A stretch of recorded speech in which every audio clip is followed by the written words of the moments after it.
Backstage, before my Voice UK blind audition, I did the thing that everybody tells you to do. I closed my eyes. I slowed my breath. I slowed my heart rate. I envisioned myself doing an incredible performance on the stage. But the visualization didn't matter. My knees were still shaking and my heart was still pounding. For years, I thought that meant something had gone wrong and that the real professionals, the ones who are actually confident, they don't feel that way. They just glide or something. But I've learned over and over that they really don't. Nobody does. What actually separates them isn't the absence of nerves, it's what they do in the next 10 seconds that they're feeling that way. And that's what we're going to be talking about the whole episode. Today, I want to talk about the difference between complete suppression, performing calm externally, and actually being regulated internally. Because I have done all three for very different reasons, and only one of them is sustainable. By the end of this, you'll know which one you're doing and why it matters more than almost anything else in a high-stakes situation.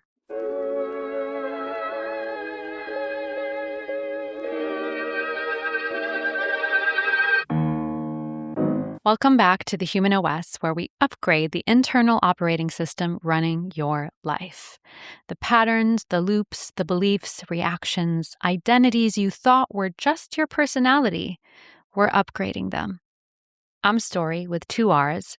I'm a singer, speaker, filmmaker, and cultural anthropologist at heart, obsessed with how humans actually work.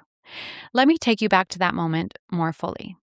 So I'd been meditating every single day leading up to that audition, which meant I'd already worked through most of my nerves before I walked toward that stage.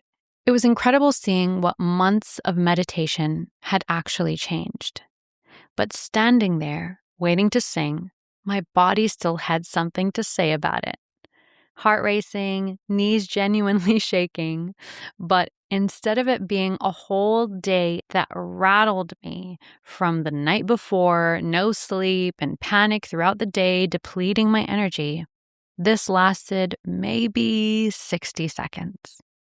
And I decided to perceive that 60 seconds of nerves just before I went on to be more like a surge of energy, of excitement, to propel me into performing great. Nervousness, when it's not running the whole show, gives you focus. It can give you urgency, a kind of aliveness you don't get from being flat calm. The truth is, I'm always a little bit nervous before a performance, no matter the size of the show or pitch or keynote. It could be for 10 people or 10,000 people, and I have the same level of tingles. And honestly, I think it's because I care. I care a lot. I care about the impact I'm having, how I'm making someone feel, how I'm feeling in that moment. That caring shows up as a little bit of nervous energy, and I've stopped treating that as a problem to solve because what we've labeled as nerves can be reframed. You know, there are huge artists, and they could just shit on stage and people would applaud. It's a little bit insulting, to be honest, at times, but c'est la vie. You have a platform and all of a sudden you shit gold. Good for you. Now, all of you know I'm not that. I've never had the luxury to be able to perform with 0 stakes. Every show in my life mattered. And every show I did had some booking agent or industry person who was going to decide if they wanted to give me another opportunity that was based on that very performance. Or knowing that I wasn't getting paid properly for a show, I had to try and impress and sell a lot of merch after the show so that I could buy groceries. But even if all of those things weren't true, I hold myself to an insane standard. Vocally, musically, in terms of how I'm trying to impact people, in what I say between songs, a standard that most people in the room, I'm realizing now, aren't even fully registering. And I've started to wonder if I would have more impact, not less, if I stopped being so obsessed with the idea of perfect and let myself relax into it. My best performances now are the ones where I know roughly what I'm going to say. I feel prepared enough, but I'm actually present with the audience. I'm feeding off them, listening, tailoring the moment to what's actually happening in the room instead of sticking rigidly to a script. On the days I'm not feeling as present, I do stick more to a script, and it can still land. It's not a bad show, but it feels different. There's no exact science to how hard something lands for an audience as much as we'd like to believe. It depends on the room. What did people eat that day? What conversation the person had just before they came in the room? What was the weather like? Genuinely, so many things are outside of our control. What changed things for me was realizing my talent speaks for itself, enough that I don't need to white-knuckle the outcome. I can understand that I am prepared. People enjoy it even on my worst days. The second I removed that pressure, I started enjoying performing way more as well. And my friends started telling me I'd gotten better and better. But outside of it feeling great for me, why does it matter? Well, when I'm relaxed, the room relaxes. When I'm having fun, they're having fun. And there's this reciprocal exchange that happens and fills a room with an energy that's intoxicating. Can I ask you for a favor? So podcasts don't grow because they're good. Unfortunately, they grow because the algorithm decides to show them to more people. And it decides that almost entirely off if someone finishes watching the entire episode and if they share it in the first 48 hours.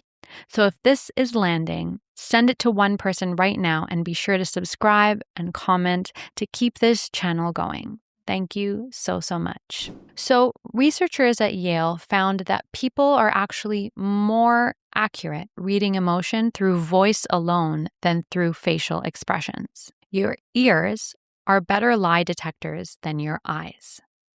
Vocal tone gets processed by the brain's emotional centers before the logical language processing part even catches up, which means when your tone doesn't match your words, people feel it before they've consciously registered why. You can fake words, but you cannot reliably fake tone, especially under real pressure.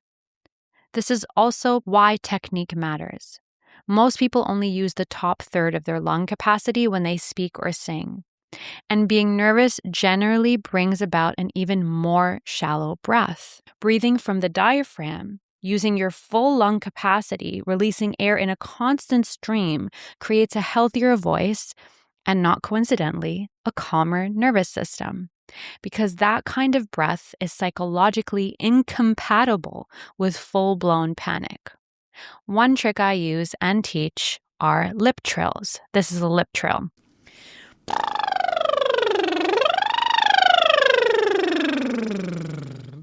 Keeping your lips loosely trilling as you explore your range forces a constant, unforced airflow. If you're straining, then the trill will stop. So,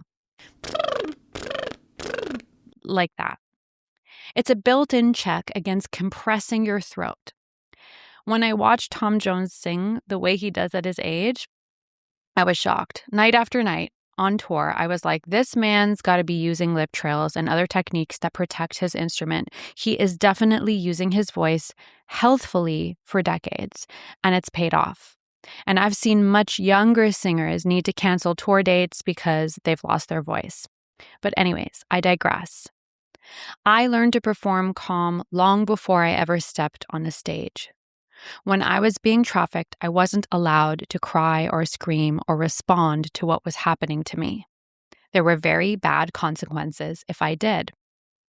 So I had to go to work regardless of what had happened the night before. I could have been beat up and depressed or with a fever, and I still put on a show because nobody's going to give money to a girl who's visibly upset, depressed, or sick. The show had to go on. And honestly, I think that instinct actually started even earlier in my life, in my childhood, being taught that whatever happens at home stays at home, no matter how distressing, you just got to hold that shit in. So I've done that successfully, in a sense, for most of my life. It's far less extreme now. It just looks like the smart business thing to do, setting emotion aside and getting on with it. And so I still perform calm sometimes. I try not to do it at home with my partner anymore or with people I'm very close to and I can trust. But everything in life is a consistent practice, and nobody's perfect at it. Looking back, I think there are 3 very different states people confuse with confidence. 1, there's suppression. That's when the feeling never gets permission to exist. 2, then there's performance. The feeling exists, but you're desperately trying to make sure nobody else sees it. And 3, regulation. The feeling is allowed to be there, but it isn't driving the car anymore. From the outside, suppression, performance, and regulation can look almost identical. They can all posture as confidence. Calm face, calm voice, calm body, but internally, they're completely different experiences. Only one actually feels like freedom. And that's where my meditation practice actually changed something for me. It taught me the difference between feeling an emotion without being ruled by it and suppressing it entirely. Mastery of your own mind is real, and it's how I define true power. It's arguably the one thing in the entire universe you actually have control over. But there's a version of staying calm that's healthy regulation, and a version that's compression, like stuffing something down so it doesn't get felt at all, which doesn't make it disappear. It just makes it more dense. Something that could have passed through you easily if you'd let yourself feel it instead gets stored into a hard lump. And I don't recommend that version because this suppression is affecting not just how we perform and communicate, but also our overall health, nervous system, hormones, sleep, and overall joy in our lives. Feeling it and letting it pass is not the same thing as pretending it never happened. And this is exactly why I've started building Own the Room. I realize most communication coaching teaches people what to say, but almost nobody teaches what our nervous system is doing while you're saying it. Because the room isn't just listening to your words, it's reading your state. That's what I want to teach people to work with instead of against. And I want more people to experience that kind of freedom in their own bodies when they communicate. So if that sounds interesting and you'd like to join me for the full 90-minute masterclass, the link's in the description. Now, do you remember the question I asked at the very beginning? What separates the people who seem effortlessly confident? It isn't that they don't feel the nerves. It's what they do in the next 10 seconds. They breathe. They orient. They let the activation move through them instead of trying to hide it. And that's the difference. It's not just confidence. It's regulation. Now, at the end of every episode, I like to leave y'all with one tip you can take today to upgrade your human OS. So next time you catch your voice going fast and bright and performed before something high stakes, don't try to sound calmer. Just take one full breath from your diaphragm, let your belly enlarge before your first sentence. Even if it feels like forever, you can even close your eyes and feel your feet on the ground or put your hand on your heart. I do that all the time before a show. And then ask yourself quietly, am I about to perform this feeling? And what am I trying to protect right now? You don't need an answer right away. Just asking the question is the upgrade. Every single breath I take before a reaction always leads to a better outcome on the other side of that breath. Thanks for joining me on the Human OS. My name is STORRY. Please subscribe to the channel and share this with a friend who's got a high-stakes event or a difficult conversation coming up and needs to know that their voice doesn't have to perform to be powerful. It just has to be regulated. Thanks for tuning in, and I'll see you in the next episode.